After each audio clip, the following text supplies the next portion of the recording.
India's maharajahs or rulers of princely states are commonly viewed through stereotypes of elephants, dancing girls, and grand palaces. Historian Manu Pillai revisits their legacy. If you look beyond the bejewelled figures, palaces, and opulent courts, you'll notice something telling about India's maharajahs, that they have largely been scorned and mocked, or treated with voyeuristic curiosity. The British, in their day, cast native princes as decadent figures, more interested in frivolous sex and fancy dress than in government. One white officer, for example, loudly proclaimed the typical Maharaja as monstrous and bloated in bulk, hideous and disgusting in appearance and decked with earrings and necklaces like a dancing girl. Unlike white men, these were not manly figures of authority, but effeminate scoundrels. The stereotype held for decades. In 1947, Life magazine joined the chorus through a statistical exercise which declared that the average Maharaja had 11 titles, 3 uniforms, 5.8 wives, 12.6 children, 5 palaces, 9.2 elephants, and not less than 3.4 Rolls-Royce cars. It was all droll and entertaining, even if the numbers are misleading. After all, of the supposed total of 562 states, most were microscopic estates with little political relevance.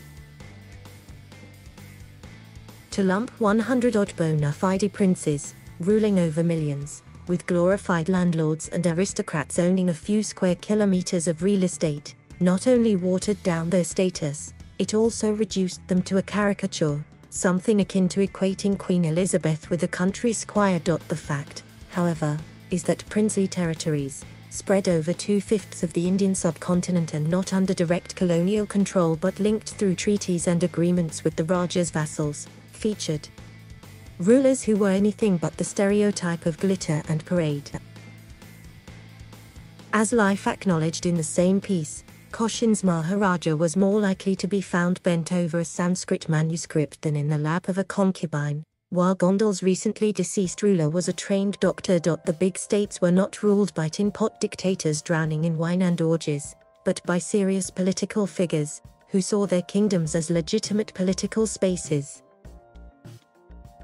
Of course, the charge of princely eccentricity has some truth. One Maharaja saw a Scottish regiment and immediately dressed his brown soldiers in kilts and pink tights, while another is said to have believed he was Louis XIV reborn among Punjabis. But India's princes hardly held a monopoly over such idiosyncrasies.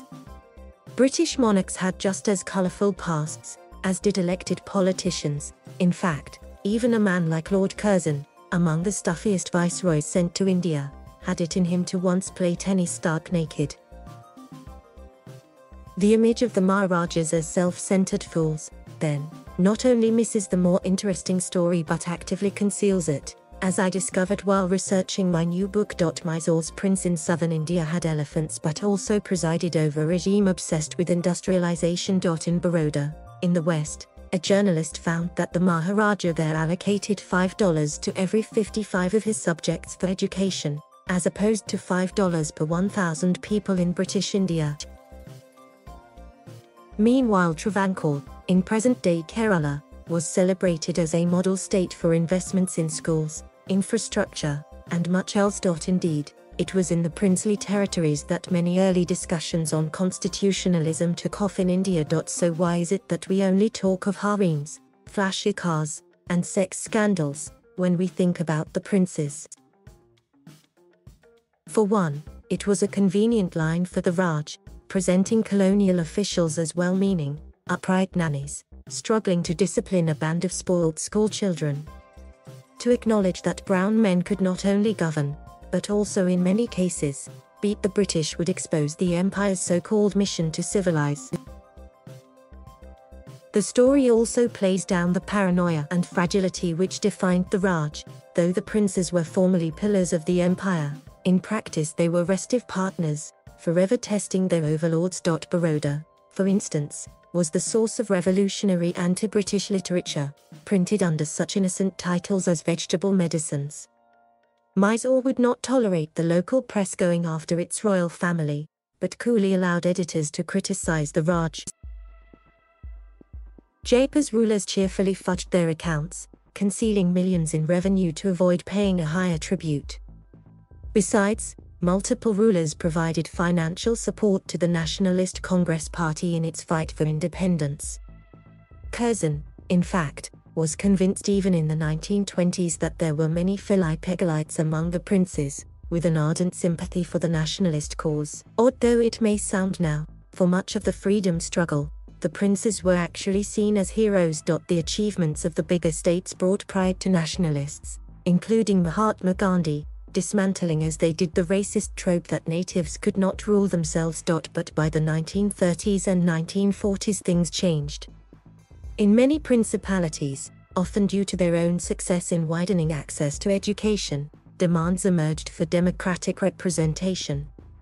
On the eve of the British withdrawal from India, many Maharajas became violently repressive, tarnishing their wider legacy. The poor reputation the princes are saddled with today, where it does not stem solely from colonial stereotypes, comes from this endnote to their story. But if history gives any lessons, it is that everything is more complex than it appears. And this is true of the Maharajas also, among whom were deft modernizers and shrewd politicians, a detail for too long hidden behind stale talk of dancing girls and elephants. Manu Pillai is a historian and the author of False Allies, India's Maharajas in the Age of Ravi Varma you might also be interested in.